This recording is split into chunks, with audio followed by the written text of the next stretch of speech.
How's it going, Edu?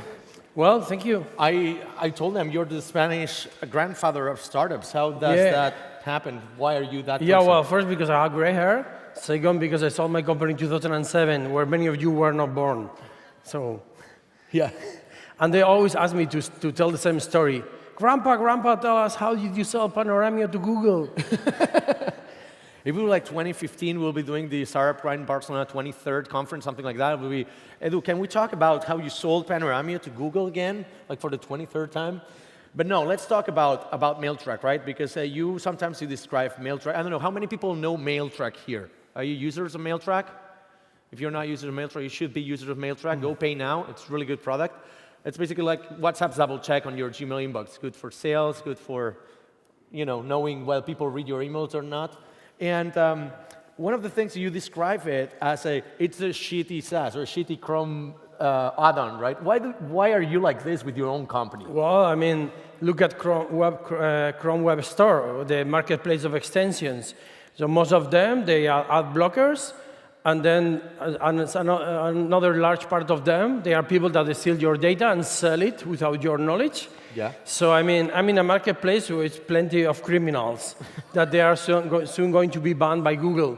And there are very, very few legitimate products, standalone products, that you can use on their own. So I mean, that's somehow a problem because they never perceive Mailtrack as a serious company. It takes them a lot of time. Even if we have 1.4 million users, we have a real business model that is not selling your data. We have 53,000 paying customers, and still, I mean, it's a Chrome extension. It is what it is. But it's the best way to integrate inside Gmail and then add steroids to your Gmail.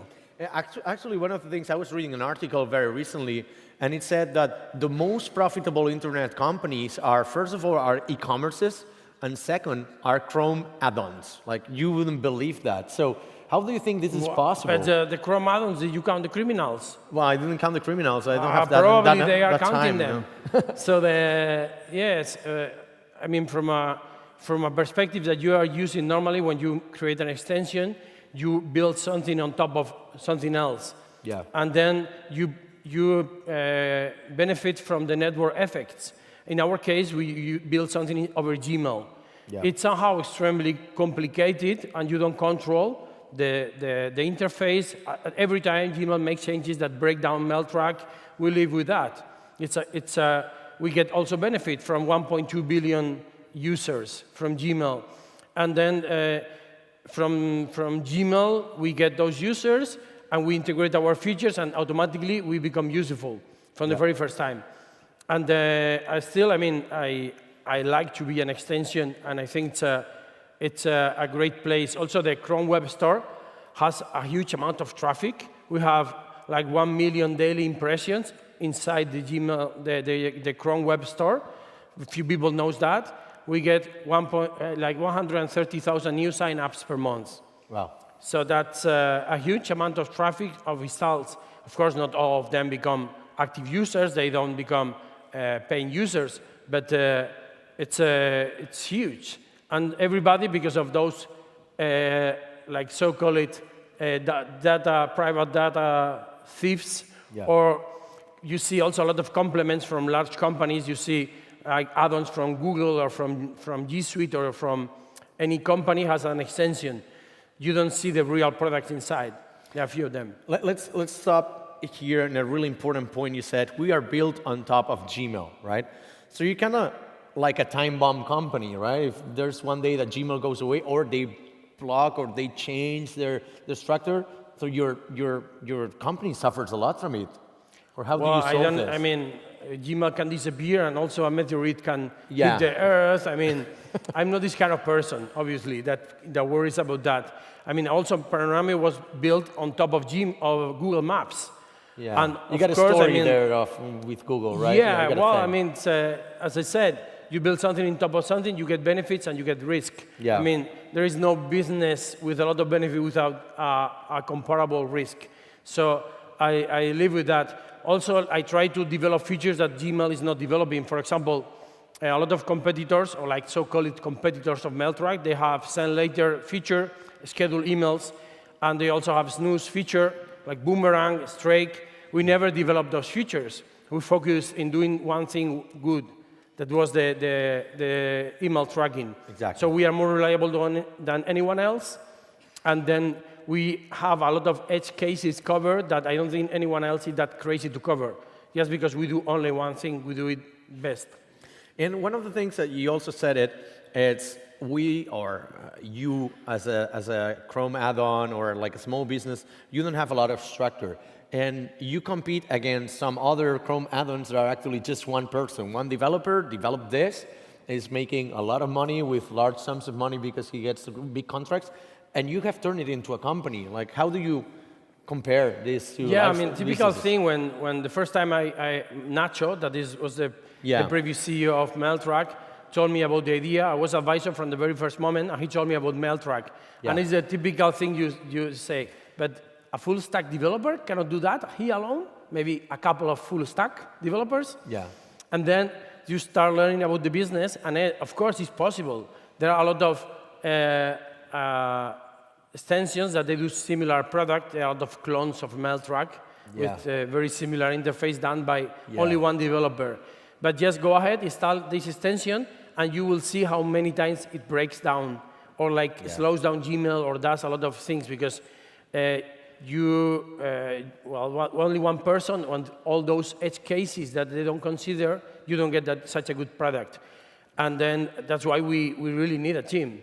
I think I remember one day I was looking for, Mailtrack competitors, things like that, and there was Emailtrack, right? So how do you compete with these guys? It was literally the same website, the same logo, and just changing one letter. Well, I mean, I don't really care about them. I mean, after all, we have several sources of growth, and the problem is, I consider when you do technology, the technology, of course, is the most important thing. But then there's a lot of people with good ideas, great ideas, but not many of them, they get traction, they get users. For any reason that we don't really understand, I mean, we would like to know it, or we will pretend that we know it. A lot of founders, they pretend they know why they were successful, but we don't really know why we get so many signups. I don't really know. I know that there are several sources. The Chrome store, we have a branded signature that is sent 30 million times per month to the users. We get traffic from here, from there, but it's what was first? I mean, how did it started? Why it became so popular? I really don't know. So those people, they normally get 30,000 installs, 50,000. Some of them, they make a good business. For a solo developer, making 100,000 per year is a great business. So it's not bad. Before we go into how did you optimize this to build a team, and last time I checked, you were like 11 people or something like that. Maybe you've grown a little bit more. You mentioned something really interesting here is you replaced the founder, the original founder, right? And the original CEO of the company, Nacho González Barros. So how was the process, and how can people in the audience learn from that? When's the right time to replace the current CEO? Yeah, killing him was hard. I mean, Yeah. No. No, there will come seriously. day. Nacho, it's a serial entrepreneur, very known in Spain. Yeah. He had 3 exits and founded like 20 companies, I don't know. Yeah, probably. And he had great exits, like he is the founder of InfoJobs, the largest job website in Spain, job posting website, and also sold another company to TripAdvisor.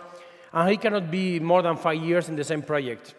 So when I left Google, I moved back to my hometown, and then I was some years sabbatic somehow. And then at the end, I decided to move back to Barcelona. And Nacho offered me a desk. You are advisor of Mailtrack. Sit down with this desk. It's kind of like the freemium, right? You work kind here of. for free. And So then, gradually I was helping more and more with product. My original background, I'm a psychologist, but I became a specialist. I can tell by the T-shirt, like the shirt, yeah. Eh? I can tell by the shirt. By the shirt, why? Yeah, I'm it's a not a little bit like developer. It's so psychologist. clear I'm not a developer. Yeah, I'm exactly. well dressed. Exactly. Sorry, go ahead. So my background is in UX and usability. I work in online banking for many years, in CaixaBank actually, and in optimizing the interface. And then I always have been a product person. In Panoramia, I was one of the founders, but with 3 people team. I mean, this is not so much place for a CEO. Yeah. I mean, whatever it meant. But in Mailtrack, so Nacho gradually gave me more power in the product side, and then I became the CPO, and then we were co-founders, and then he had a long time ago a clear idea what he wanted to go, to create a new company. So it was very, very easy, it was troubleless. We had never any issue because we also separated our roles. He, for example, the part of talking with the investors and the board, he was taking charge of, and I was, so we had separate roles, and gradually I was taking roles, and then at the end, Nacho left. Yeah. Let's talk about how you actually turned the business upside down, because when you joined, there were a lot of changes, and you decided you needed more structure. You came up with the idea of the branded signature to bring your virality and things like that. So what were the first things you implemented, and how you turned this into a real business? Well, so you know, first you have a crazy idea, that Nacho had it, that had traction, and then you develop with an MVP that is normally not a very reliable product, and then it takes you like, I don't know, 1-2 years to build it and to get some traction. The second year, probably. Then when I came in the third year, I cared about the sustainability of the business, because we were burning money at that time. So I made some low-hanging fruit to monetize it. And then the idea was to have a simple business model. It's like freemium product that grows well. Why you don't want to decrease your growth. What you want is to get more free users and convert them into paying users. But since you are growing so well, you will not limit the features. So we had the idea of removing the signature as a paying feature. So if you don't care about leaving the signature or removing manually every time. So in every email you send with Mailtrack, you get send with Mailtrack. It's a link to our site.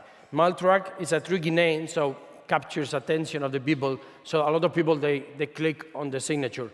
But if you send some kind of emails or your profile or like sales or whatever, you don't want the Mailtrack signature in your email, so you pay to remove it. We have a very simple trick. When you remove the signature, you get a pop-up and says, you want to remove it forever? Upgrade. It's a relatively affordable product, just 59 euros or dollars per year. So we have a really high conversion rate. I would say like we have around 650,000 active users, and out of them, 53,000 they pay. They get also some other extra features. I call them chorri features. That means not clear value. This is not a very clear value what they offer to the user. The user mostly they pay to remove the signature. Exactly. But it's a feature that allows us filters naturally the people that they are eager to pay without disturbing most of the free users. So we keep growing because the product is totally usable, and with the free version, you only have the signature, and you even can remove it. The product still works, but you need to remove it manually.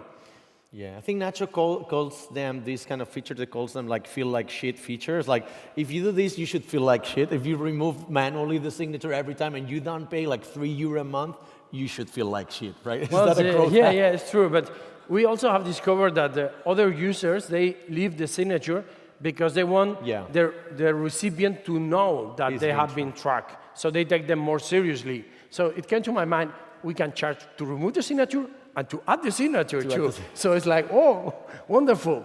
So you have people who pay to have their signature there? Or? No, okay. Still not. You could do it, right? I need to implement any new feature that it's a kind of premium signature. Premium signature. I don't know, with Britney Spears dancing or something. Yeah, or Hello Kitty. One of the things that helped you to grow, first of all, was the virality that came with the signature. The other thing is you really optimize for the marketplaces you are, for the Chrome Store add-on, G Suite, the marketplace, and all of that. How do you do it? Because you actually, when I interviewed you last time, you gave a masterclass on this, to analyzing competitors, tracking the colors you're using. Can you share a little bit like that for people who are building Chrome Store add-ons? Like any advice for Chrome Web Store? I mean, yeah. The Chrome Web Store is not, as I said, like 80% of the extensions, they are not really serious ones. Yeah. They are not real products, or like they depend on large companies that they don't really pay very much attention to them.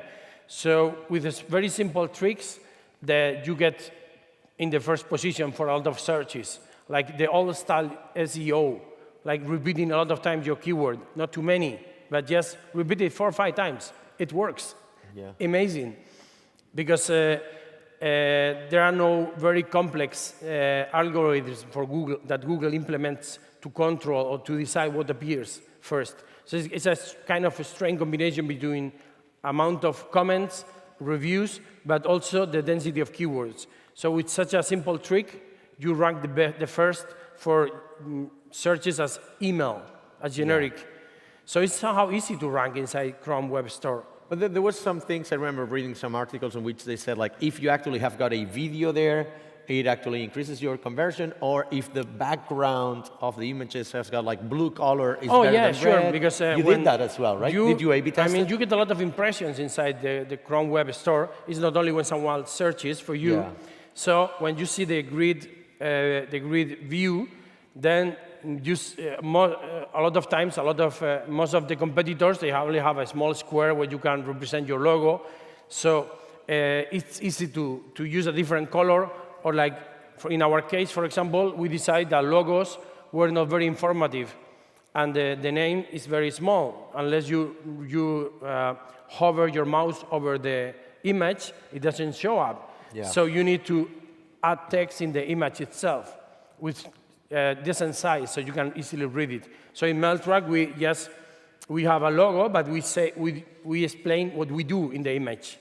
It's a different color also, that is a strong color, but also with large text. And we say, know who opened your emails, as easy as that. How about like sales for this? Because for me, it's difficult to conceive that you don't have a team that's basically calling people, hey, install Mailtrack, right? So you're not selling this actively. So how do you build your sales process so that you can turn an add-on into a profitable SaaS business? Yeah, well, it's, when we have funnels built inside our tool. Mm-hmm. So, I mean, there are several actions to lead you to upgrade. So the most obvious one is the one that I said before. You get the signature, you get a small, we inject JavaScript over all Gmail. So we can do whatever we do over Gmail once you install Mailtrack. So beside the signature, you have an X to remove it. And when you remove it with our control, not manually, so you get this pop-up that says, remove it forever. Don't need to remove it manually anymore. Or also when, for example, you go to the double check with the tooltip says to you, this email has been opened, 3 times. And we show you, if you have not paid, only once. But the full tracking history, you get the link there to access it. And then if you have not paid, you get a pop-up to say, OK, upgrade and pay. So all the funnels, natural funnels, they are built inside the tool. So we don't need salespeople. I don't want salespeople. Yeah. I'm afraid they will steal my product. I'm afraid they will call me, oh, CaixaBank wants to pay 100,000 euros for this product, but you need to add this feature. Yeah. And then I will end up doing consultancy, what I don't like to. Exactly. And so also one thing is, like, it seems to me that you're doing things too legally, like you're not selling data. Also, you haven't really raised funds that much. I think like you raised like $1 million or something like that, but it's not much more.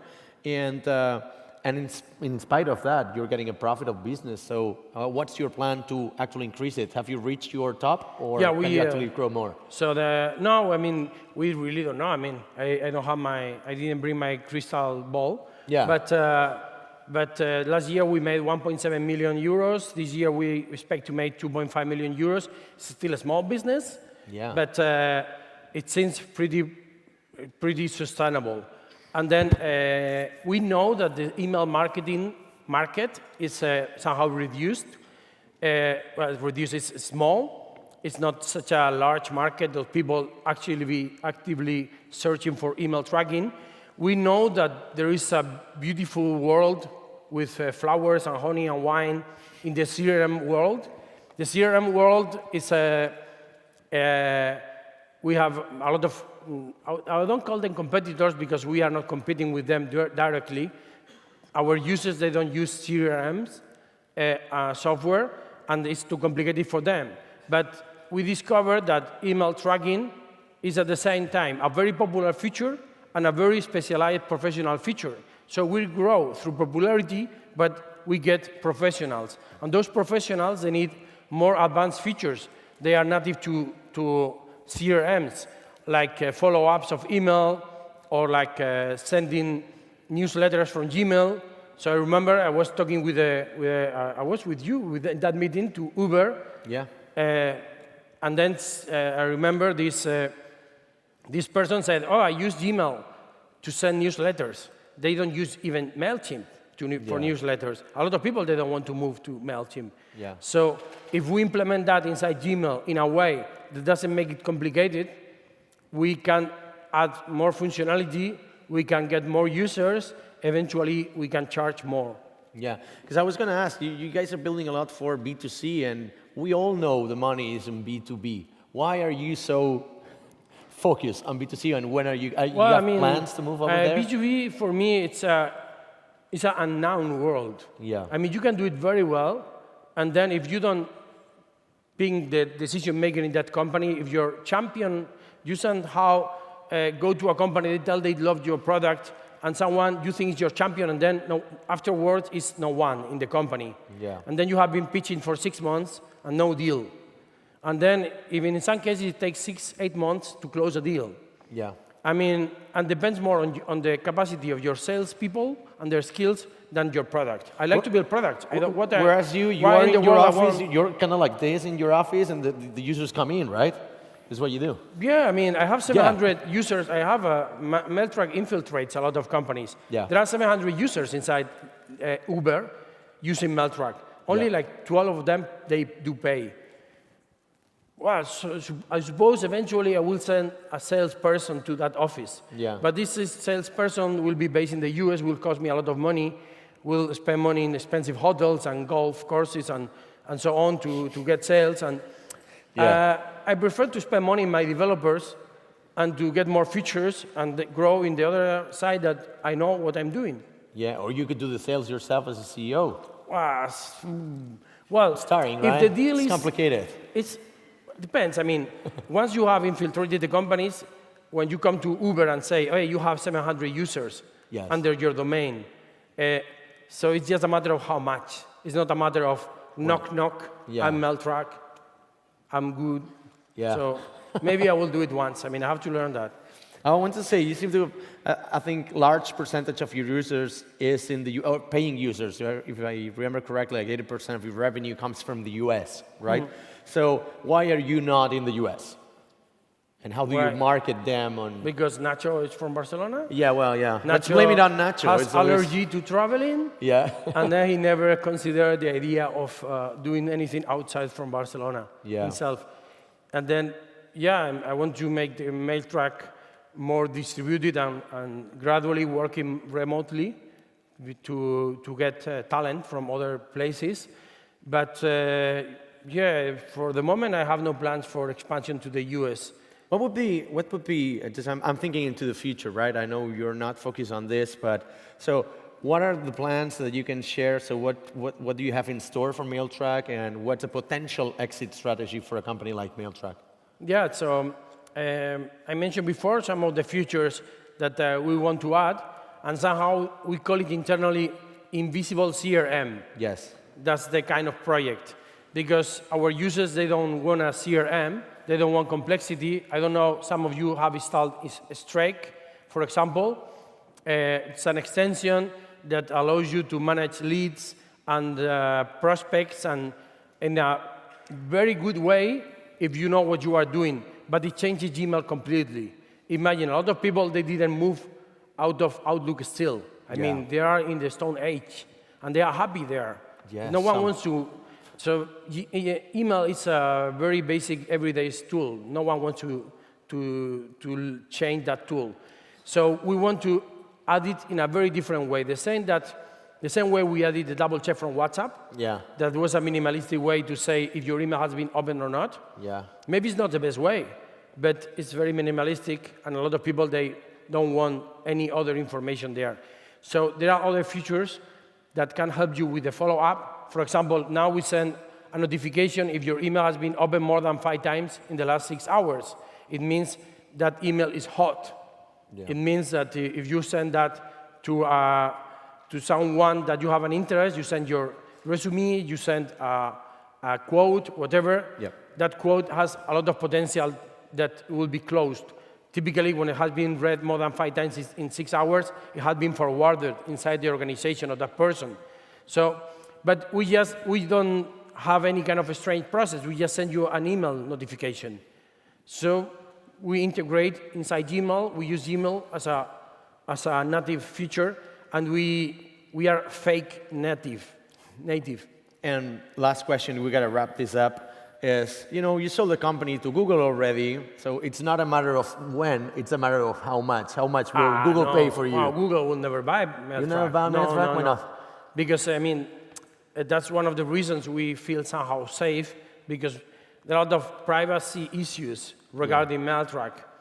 So we could go into a very long... All right, then it's Facebook. Facebook will buy you then. Facebook. Seems like, they like this kind of... Oh, no, please. Give it up, please. Thank you.